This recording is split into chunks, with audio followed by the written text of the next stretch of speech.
چاہیے 7 سمندر پار کیوں نہ ہو۔ فہمیدہ نے اس انداز سے کہا کہ تینوں بچے تنزیہ ہنسنے لگے۔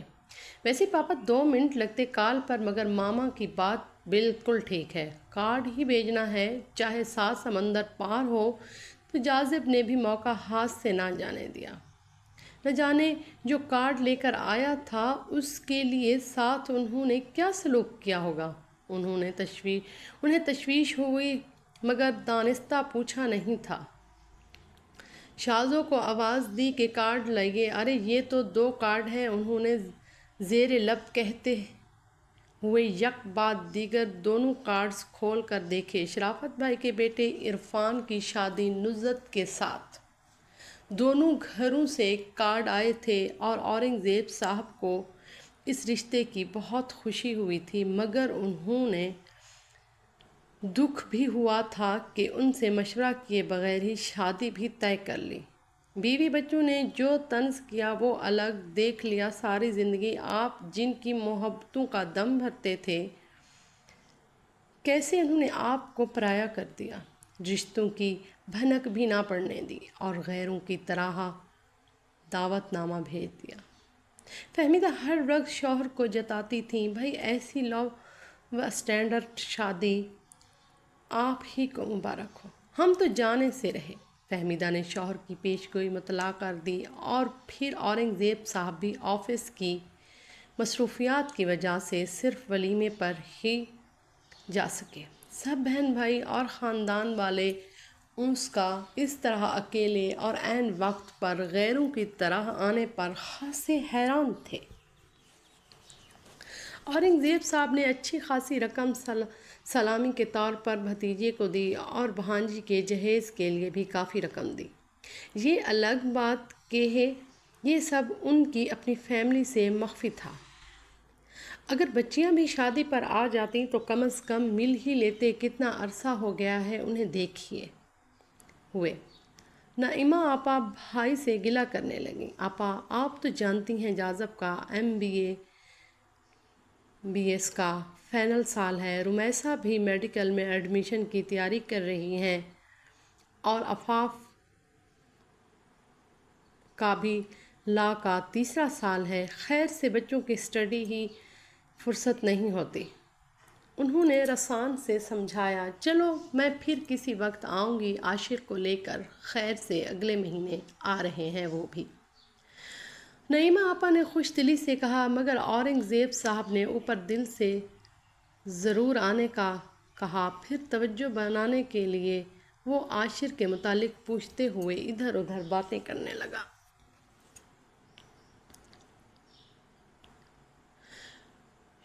100 مئی قسمت مہینے بعد عاشر کو ساتھ لے کر نعیمہ آپا سچ مچ اسلام آباد پہنچ گئیں۔ فہمیدہ اندر سے چائے کتنا ہی جزوبز ہوئیں، مگر بظاہر اچھے طریقے سے نند کا خیر مقدم کیا۔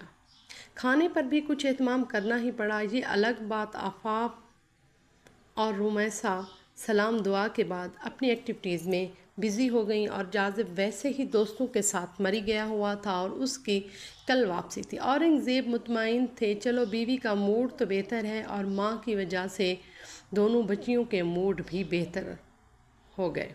رات کا کھانا خوشگوار ماحول میں تناؤ کیا گیا۔ اصل میں نعیمہ کے ساتھ ایسا رویہ رکھنا فہمیدہ کی مجبوری تھی، کیونکہ نعیمہ آپا نند ہونے کے ساتھ ساتھ فہمیدہ کی چچی تھیں اور اس کے ساتھ ایسی ویسی بات کر کے وہ اپنے میکے میں کوئی برا تاثر نہیں دینا چاہتی تھیں۔ کھانے کے بعد چائے پی گئی۔ اورنگزیب عاشر کی ذہانت اور قابلیت سے خاصے متاثر ہوئے تھے۔ عاشر نے کام کیا تھا اور مزید تعلیم افورڈ نہ کرنے کی وجہ سے دبئی جا کر کام کرنے کو ترجیح دی تھی۔ جب سے وہ دبئی ہی گیا تھا تو اس کے گھریلو حالات میں بہت تبدیلی آ گئی تھی۔ وہ اپنے سے بڑے واحد کو بھی دبئی بلانے کی منصوبہ بندی کر رہا تھا، کیونکہ واحد بھی ماسٹر کرنے کے بعد نوکریوں کے چکر میں خوار ہو رہا تھا، لیکن اب چھوٹے بھائی کے ساتھ بیرون ملک سیٹ ہونا چاہتا تھا۔ اگلے دن اتوار کی وجہ سے سب لوگ معمول سے کافی لیٹ جاگے تھے۔ جو جس ٹائم اٹھتا شازو اس کی مرضی کا ناشتہ بنا دیتی۔ دوپہر کو جازب بھی واپس آ گیا۔ لنچ سب نے ساتھ مل کر کیا۔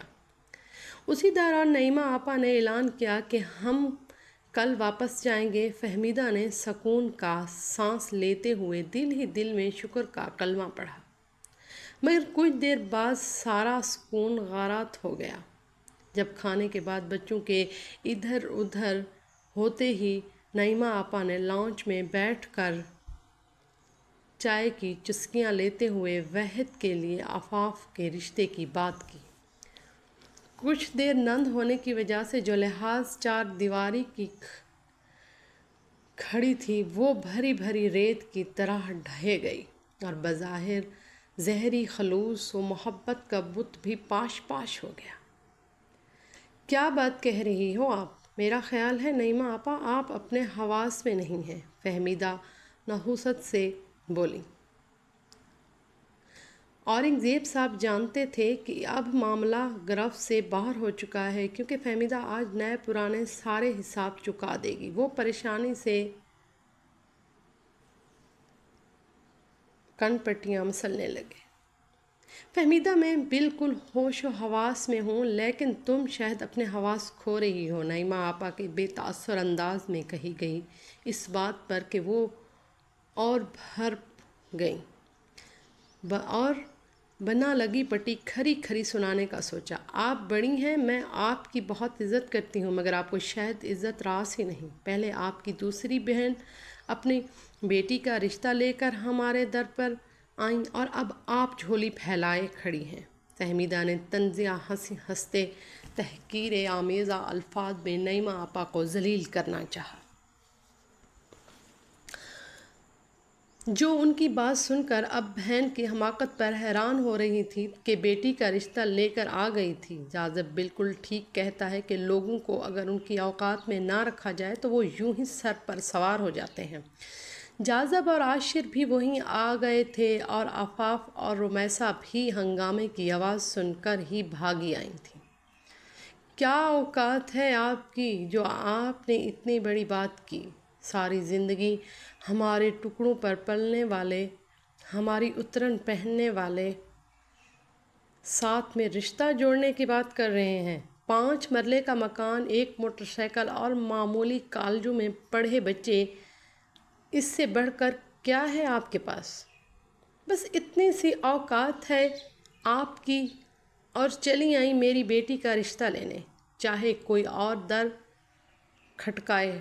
وہ تن فن کرتی نان سٹاپ بولتی رہیں۔ عاشر کا دماغ سائیں سائیں کرنے لگا۔ اتنی بے عزتی نہ جانے وہ کیوں اور کیسے برداشت کر رہا تھا۔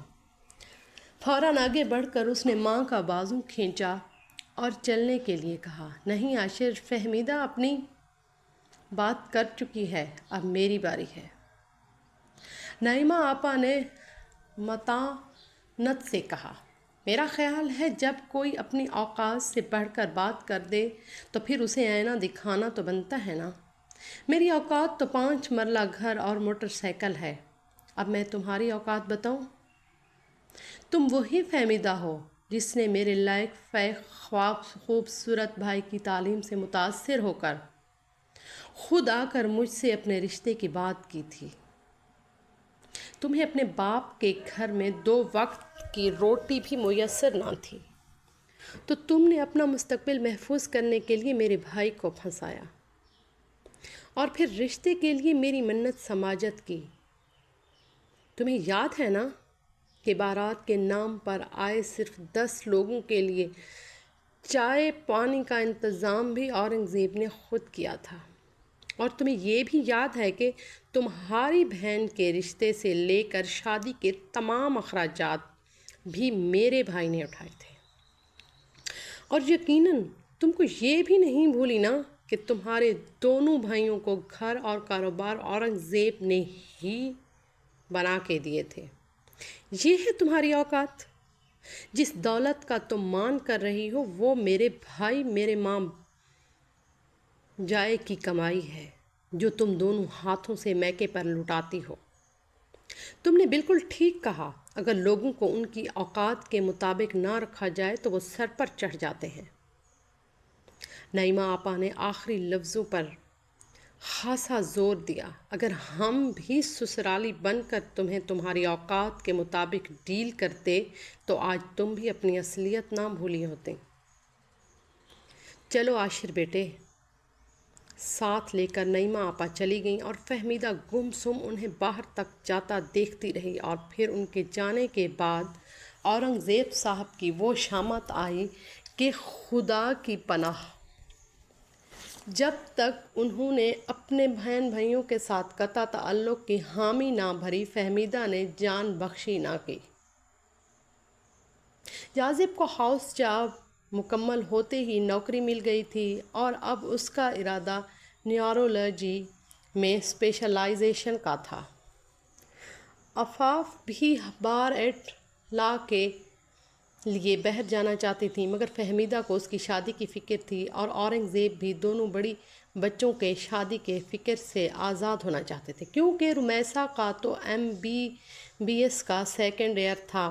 آفاق کے لیے کافی رشتے دیکھنے کے بعد انہوں نے آفاق اچھا لگا تھا۔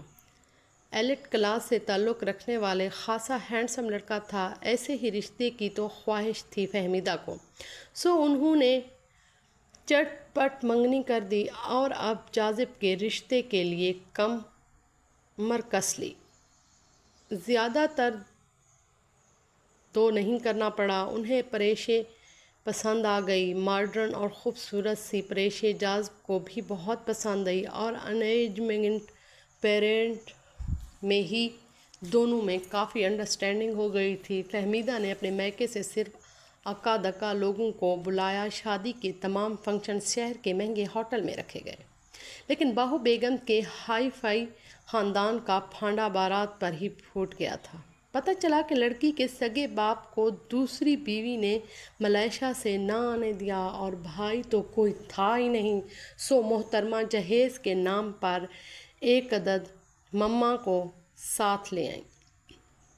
مہمانوں میں ہونے والی چہمگیوں اور ان کے نتیجے میں لوگوں کی طرف سے اٹھنے والے سوالات سے بچنے کے لیے فہمیدہ نے اعلیٰ ظرفی سے کام لیتے ہوئے بہو کے حالات پر پردہ پوشی ڈالنا ہی مناسب سمجھا، کیونکہ اگر ایسا نہ کرتی تو اپنی ہی جگ ہنسی ہوتی۔ خیر، بہو کے ساتھ اس کی ماں کو بھی قبول کرنا پڑا۔ پریشے کی فرمائش پر ان کا روم فرنشڈ کیا گیا۔ اس کی فرمائش پر ہی جاذب نے ہنی مون کے لیے یورپ جانے کا پلان کیا۔ فہمیدہ کے لیے یہ سب ہضم کرنا مشکل تو تھا، مگر نئی شادی کی وجہ سے چپ تھی۔ آفاق کی وجہ سے خاصا پریشانی تھی کہ اس کی انگیجمنٹ جاذب سے پہلے ہوئی تھی، مگر اس کے سسرال والے شادی کے لیے ابھی تک ٹال مٹول کر رہے تھے۔ کتنا اصرار کیا تھا اورنگزیب نے کہ جاذب کی اور آفاق کی شادی اکٹھی ہو جائے، مگر آفاق کے گھر والے ماننے کو تیار ہی نہ تھے۔ اورنگزیب صاحب کو کہیں سے اطلاع ملی تھی کہ انہوں نے اپنے بیٹے کی کئی نام نہاد منگنیاں کی ہیں، وہ صرف لڑکی والوں سے قیمتی جیولری اور باقی قیمتی گفٹس وصول کرتے رہتے اور ان کے بعد کوئی موقع دیکھ کر منگنی توڑ دیتے، اور اورنگزیب صاحب اس خیر خبر کی تصدیق بھی کروا چکے تھے۔ جاذب اپنی ساس سے کہو اب اپنے گھر جائیں، کیونکہ لوگ اب باتیں کرتے ہیں۔ بیٹا، وہ جیسے ہی ہنی مون سے لوٹے، فہمیدہ نے بیٹے کو علیحدگی میں سمجھانے کی کوشش کی، مگر پریشے نے یہ بات سن کر ہنگامہ کھڑا کر دیا۔ اگر جاذب کے والدین جہاں رہ سکتے ہیں تو میری ماما کیوں نہیں؟ جتنا یہ گھر جاذب کا ہے اتنا ہی میرا ہے، سو میری ماما میرے ساتھ رہیں گی۔ اس نے بنا لگی پٹی ٹوک بات کر دی۔ بی بی، یہ ہمارا گھر ہے اور تم ہمارے ساتھ اپنی ماں کا موازنہ کر رہی ہو۔ اگر بہت شوق ہے اسے ساتھ رکھنے کا تو اس کے گھر چلی جاؤ۔ آگے بھی فہمیدہ تھی۔ Aunty, behave your self.